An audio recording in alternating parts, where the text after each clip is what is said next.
All right, we're going to try something new. Actually, something that I've always wanted to do. But someone left a comment on one of my videos. I was mentioning how, one day I do want to get back into just helping people. So someone left a comment about something going on in their life. And so I want to take time to answer it and kind of give them some help with that. And if it helps you, great. It helps you. But let's just talk for a second, okay? So here's what they said. They said, this is a guy. He says, I got a 22-year-old that flirts with me and texts me outside of work. So they work together. But she has a 5-year relationship. I haven't made a move, but she complains about her boyfriend to me. I'm 48, by the way.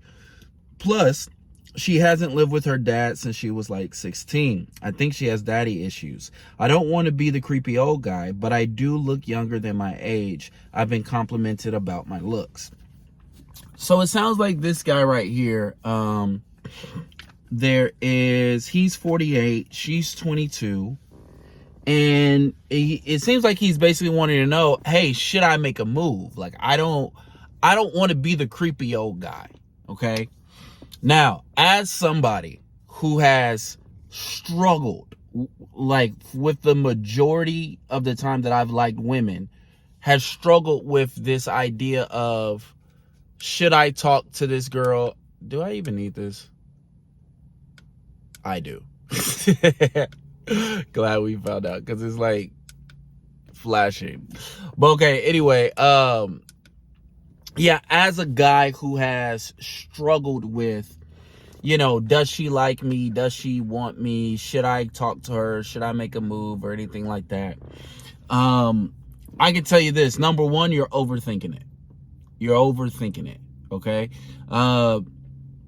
Remember, the worst thing that can happen is you'll get rejected. And if you get rejected, exactly where you are today is the exact same place you're going to be after you get rejected.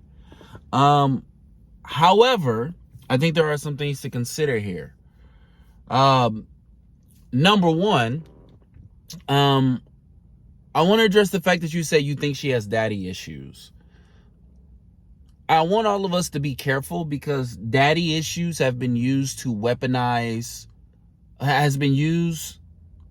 weaponized against women in a way that is not meaningful in any way.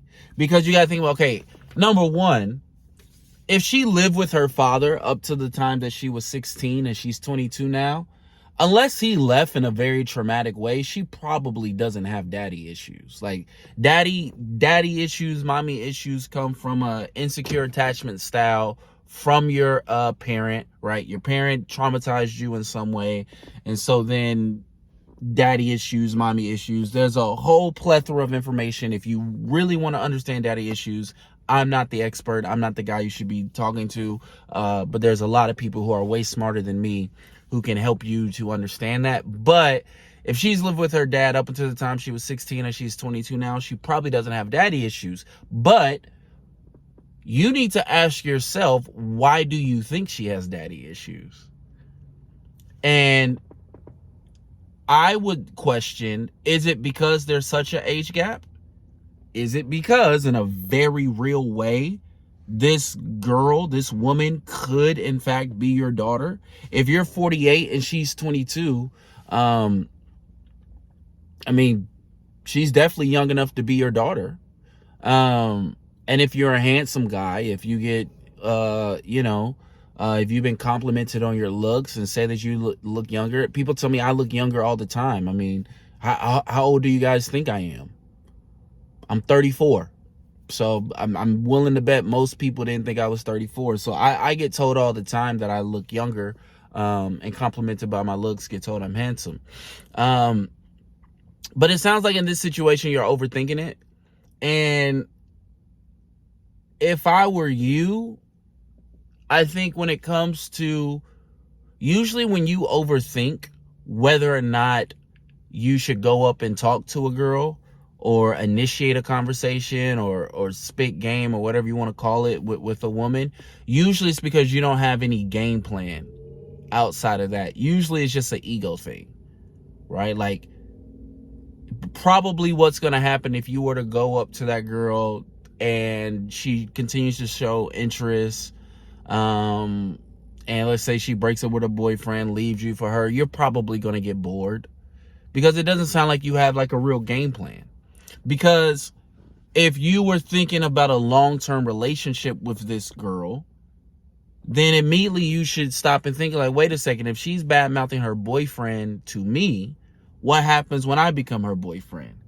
Now, on the flip side of that, I also know that many of people have gotten married and had long, fulfilling, lasting relationships from someone they met at work and with someone who happened to be in a relationship with somebody else when they got together.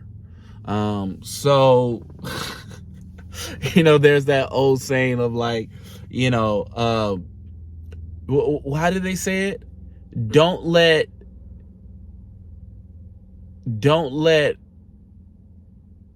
I don't know, something along the lines of don't let somebody, just because he's somebody else's husband, don't let it stop you from finding yours, or something like that. But basically the idea is like, sometimes the person, I don't believe in this idea of supposed to be with, but sometimes the person that you're going to end up being in a relationship for the rest of your life, you're going to meet them at a time period when they're with somebody else. But that's the other thing you need to consider, right? How do you feel about dirty Mackin?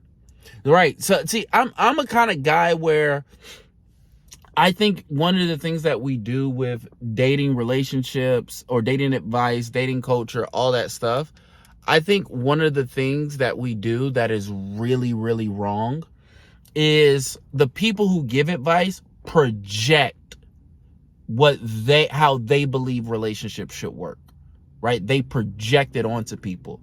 And what I want to do is I want to help people to figure out, what do you believe about relationships? Okay, so what if you hit on this girl? What if you talk to her? Then what? Are you just trying to get some sex? Are you looking for a long-term relationship? What's the next step? Because you're thinking about it so much, you haven't thought about the next step. Because if the next step was, I just want to see what the pussy's hitting for, and then I'm gonna be out, you would have did it. You wouldn't even left a comment. If the next step was, I want a long-term relationship, then that would have been clarified in the question. Hey, I think we have something. But so if I were you, I wouldn't do it. Simply because, one, if she's complaining to you about about her boyfriend, then when you're her boyfriend, she's possibly gonna do that with somebody else. Two, I don't really know how much you guys have in common. You guys are in two very different points in life. 48 and 22, very different points. I mean, does she want kids? Do you want kids? Do you have kids? Like, I don't know you two could be working at a corporate office, or you two could be working at McDonald's. I don't know. I mean, obviously you work together, so you got something in common. But it seems like this is just one of those things where you just let go. And you also may be feeling that she has daddy issues because she's confiding into you as she would an older man. That might be the other thing. You are looking at her as a potential romantic interest. She's looking at you as the old guy at work who reminds me of my dad. And if that's the case, there's no shot there. That you will 10,000% come across as the creepy old guy. If she's confiding in you because, she feels comfortable, and that may be something. Here's what I would do. Here's some practical thing that I would do. If I know I'm not gonna hit on this girl and she's flirting with me, you put a line in the sand and you just put up boundaries. Men are very, very bad at putting up boundaries for women, right? This is why women have a hard time being rejected, because as men, we don't reject them enough, right? If you're not going to hit on her and she's flirting with you at work, hey, listen, I'm going to keep it a buck with you. You're attractive. You're a great woman. You seem, I enjoy working with you.